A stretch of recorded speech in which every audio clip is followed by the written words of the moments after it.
बिस्मिल्लाहिर्रहमानिर्रहीम। अस्सलाम वालेकुम नाज़रीन, आप यूट्यूब चैनल देख रहे हैं। मैं इमरान खान हूँ।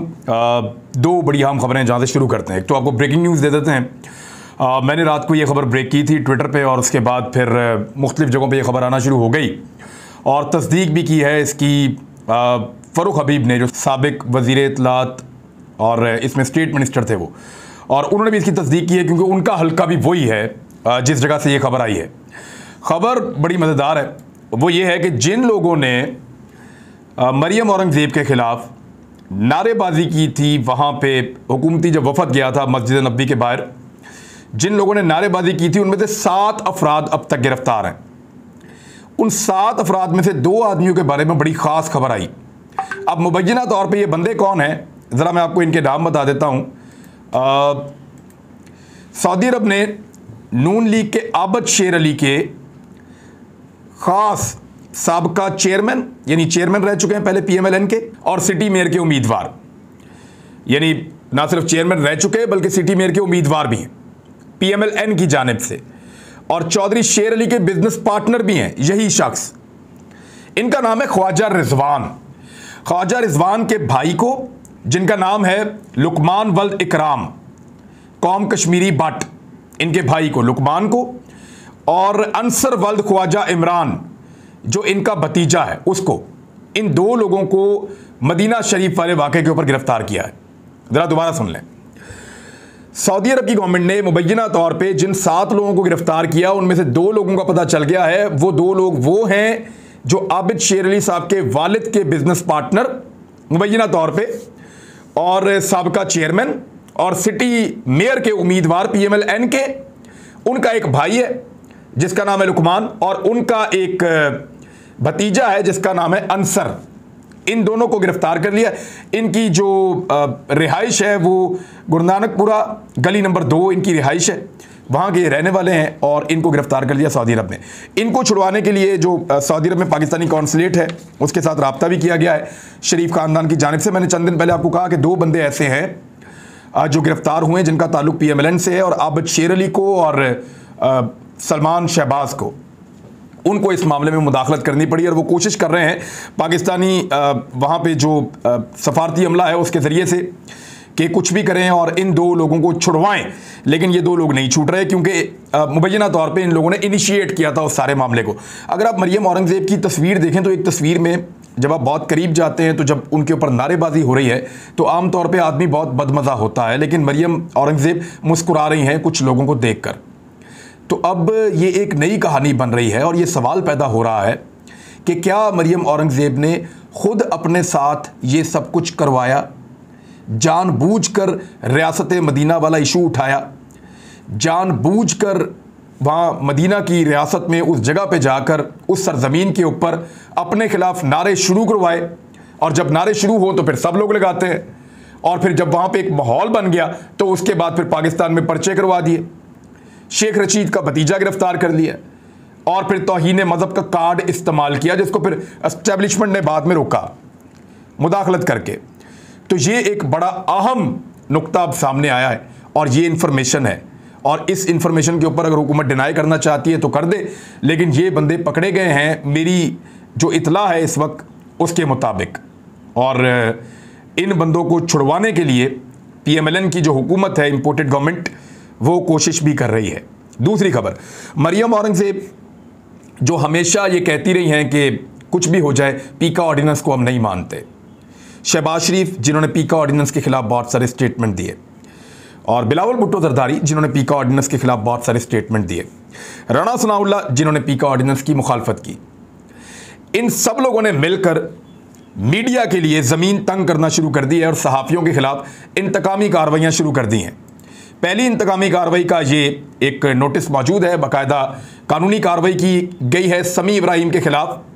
समी इब्राहिम ने आज से चंद दिन पहले कुछ सवालात उठाए थे जनरल बाजवा साहब के हवाले से, और उन्होंने ये कहा था कि जनरल बाजवा ने इन सारी जमातों को इकट्ठा किया है और इस वजह से पाकिस्तान में रजीम चेंज हुआ है।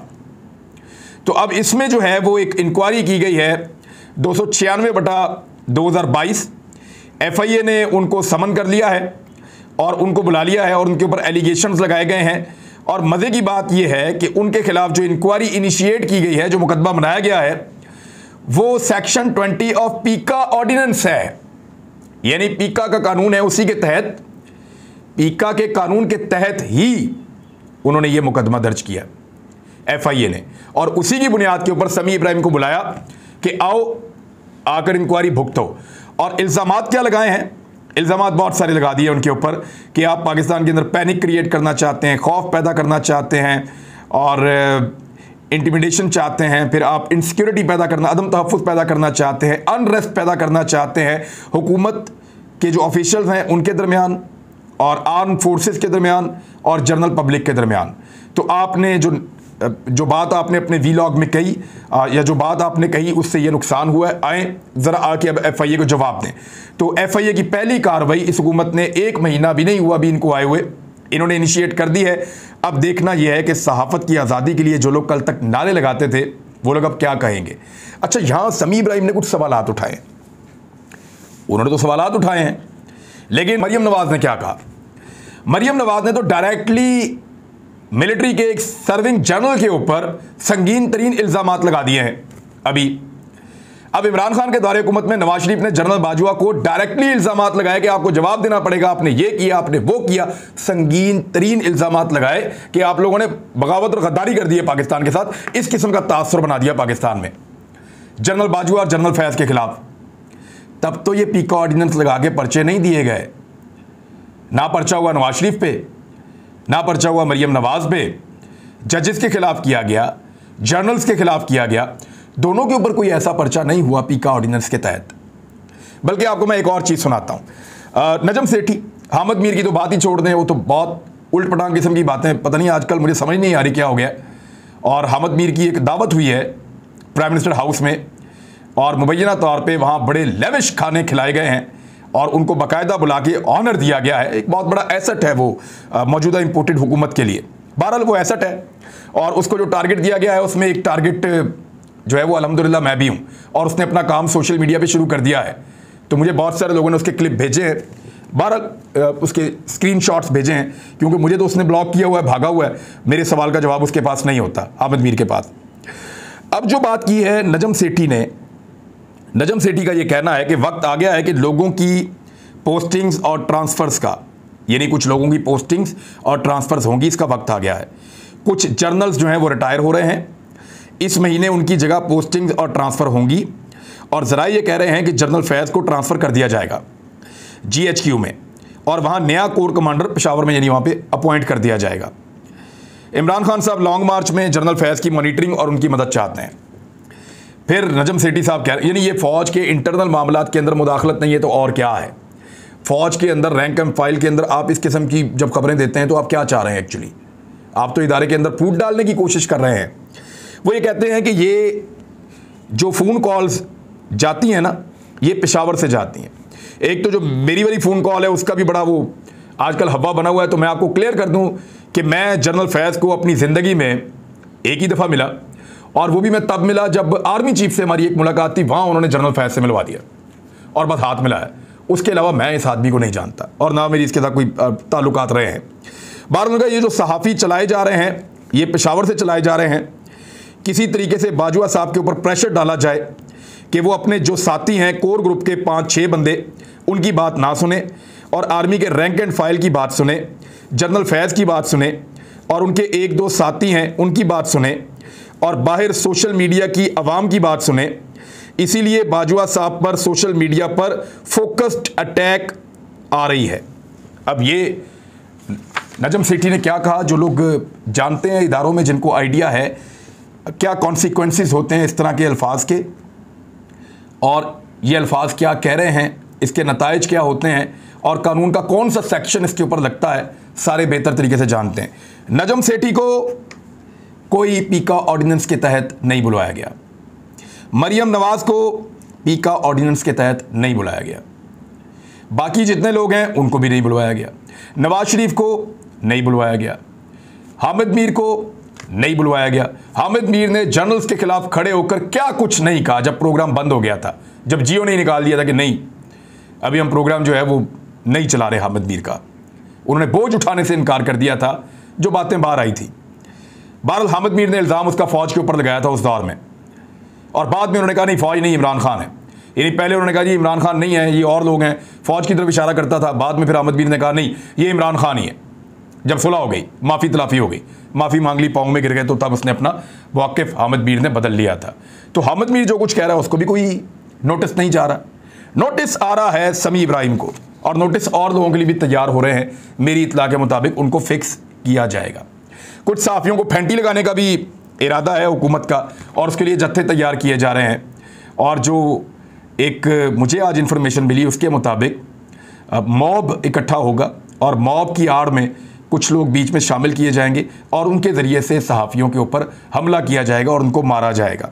शॉर्ट लिस्ट कर लिए नाम उनके, बहरहाल देखी जाएगी जो होगा।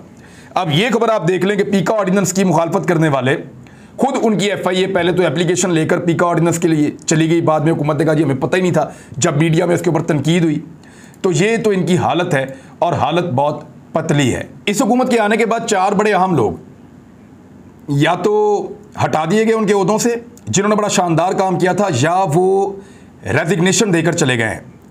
इनमें FBR के जो चीफ हैं उन्होंने ऑल टाइम पाकिस्तान के अंदर जो टैक्स कलेक्शन किया वो बड़ी शानदार की, सब उनकी तारीफ़ें कर रहे थे, लेकिन उसके बावजूद इन्होंने हटा दिया। स्टेट बैंक ऑफ पाकिस्तान के गवर्नर हैं, उन्होंने एक्सीलेंट हैंडलिंग की थी कोविड के दौरान भी, और बहुत सारे मामलात में मॉडर्न इनिशिएटिव्स लिए थे, उनको भी हटा दिया। और PTV के MD उन्होंने रिज़ाइन कर दिया, हालांकि वो इसको PTV को लेकर आए और ये मुनाफे में जा रहा है। अब चेयरमैन वापडा उन्होंने बहुत ज़बरदस्त काम किया। इमरान खान साहब ने उनको एक्सटेंशन दी थी दोबारा काम करने के लिए, बहुत शानदार आदमी थे। उन्होंने कहा इस हुकूमत के साथ मैं काम नहीं कर सकता, वो भी छोड़कर चले गए हैं। तो लोग बहुत मायूस हैं, लोग इस हुकूमत के साथ काम नहीं करना चाहते। दूसरी जानिब महंगाई का एक बहुत बड़ा तूफान है, और कोई इसके ऊपर बात नहीं कर रहा, कोई माइक लेकर बाहर नहीं निकलता। आटे और यूटिलिटी स्टोर्स पर मुख्तलिफ अशिया की कीमतों में बहुत ज़्यादा इजाफा हो गया है। फ्लोर मिल्स जो हैं उन्होंने आटे की कीमत में इजाफा कर दिया है। आटे का जो 10 किलो का थैला है उसकी परचून कीमत 650 रुपये, जबकि यानी 650 रुपये का मतलब है 1300 रुपये कर दी गई है, जबकि 20 किलो थैले की जो कीमत है वो 1300 रुपये कर दी गई है। ये 1100 का था। रमज़ान पैकेज के लिए फ्लोर मिल्स को 1400 रुपये फी मन सब्सिडी जो है वो सरकारी गंदम देकर 10 किलो आटे का थैला जो है वो कम पैसों में फ़रोख्त करवाया जा रहा था, लेकिन वो भी किसी किसी को मिल रहा था। और ईद की छुट्टियां ख़त्म होने के बाद वही जो स्टॉक की हुई चीज़ें थी उनको वापस महंगा कर दिया गया है, और सरकारी गंदम का कोटा मुकम्मल तौर पर बंद कर दिया गया है। हुकूमत ने गंदम बंद कर दी, जिसके बाद फ्लोर मिल मालिकान को ओपन मार्केट से गंदम खरीद कर आटा तैयार करना पड़ रहा है, जो उनको बहुत महंगा पड़ रहा है। लिहाजा इस वक्त 2330 रुपये तक गंदम दस्तयाब है, तो उन्होंने कहा जी हम आटा सस्ता नहीं दे सकते।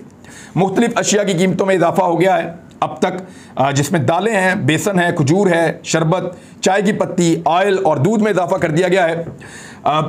ये नोटिफिकेशन जारी कर दिया गया इन चीज़ों की कीमत में इजाफे का। अच्छा, मुख्तलिफ ब्रांड के कुकिंग ऑयल और दूध की फ़ी लीटर कीमत में अब दोबारा से 20 रुपये फ़ी किलो का इजाफा हो गया है। यानी पहले वाला इजाफा अलग है, ये दोबारा इजाफा हो गया है। मुख्तलिफ ब्रांड्स के शरबत की जो 1500 जैसे रूह अफ़ज़ा की बोतल होती है उस पर 51 रुपये तक उनको महंगा कर दिया गया है। चाय की पत्ती जो है वो 190 ग्राम की कीमत में 12 रुपये, 190 ग्राम बहुत थोड़ी सी होती है, 12 रुपये का इजाफा कर दिया गया है। तो अब आप यानी 50 रुपये तक का इसका भी किलो पे इजाफा है। अब आप अंदाज़ा कर लें कि क्या सूरत हाल पैदा हो चुकी है। जो गंदम की पैदावार है उस हवाले से पाकिस्तान तैयारी कर रहा था कि रूस से गंदम लेकर आएगा। इमरान खान साहब ने बंदोबस्त किया था कि 30% सस्ती गंदम आ जाएगी, हम गंदम के बहरान से निकल जाएंगे। लेकिन इस हुकूमत ने वो सारा मामला रोक दिया। गंदम बहुत महंगी हो जाएगी और दस्तयाब नहीं होगी इस साल के आखिर में, जो साल आने वाला है। ये मैं आपको पहले बता रहा हूँ, ये एक बहरान है, इसको संभाल के रखिएगा। इस क्लिप को मैं आपको याद दिला रहा हूँ कि साल के आखिर में गंदम का बहरान खुदा न खास्ता हमारे दरवाजे पर खड़ा होगा, क्योंकि इस हुकूमत ने इस मामले के ऊपर बिल्कुल तवज्जो नहीं दी। दूसरी जानिब एक खबर चली है, और ये ज़राए से चली है, और ये खबर चलाई है एक्सप्रेस न्यूज़ ने। उन्होंने कहा कि जो साबिक खातून अव्वल उनकी जो करीबी सहेली फराह खान जो करप्शन के इल्ज़ामात का सामना कर रही है और इस वक्त दुबई में मौजूद है, उसने सामना करने के लिए इल्ज़ामात का पाकिस्तान आने का फ़ैसला किया है। ये बड़ी अच्छी बात है। आए, गिरफ्तार करो, पकड़ो, इंक्वायरी करो। अगर वो ज़मानत ले ले तो ज़मानत ले ले, अगर उसको गिरफ्तार करना है तो गिरफ्तार करो। कानून सबके लिए बराबर होना चाहिए। पता करें कि उसने वाकई करप्शन की है, अगर की है तो साबित करें और साबित करके उसको जेल में डालें। इससे बेहतर बात हो नहीं सकती। लेकिन क्योंकि इस नाम को इमरान खान साहब को डिफेम करने के लिए इस्तेमाल किया जा रहा था, मेरे ख्याल में बेहतर यह है कि वो आए और आके सामना करे, और अगर तो ऐसा है तो ये एक अच्छी बात है। और दूसरी मुझे आपसे आखिर में गुजारिश करनी थी कि मेरे नाम का एक टॉप ट्रेंड चल रहा है पाकिस्तान में ट्विटर पे।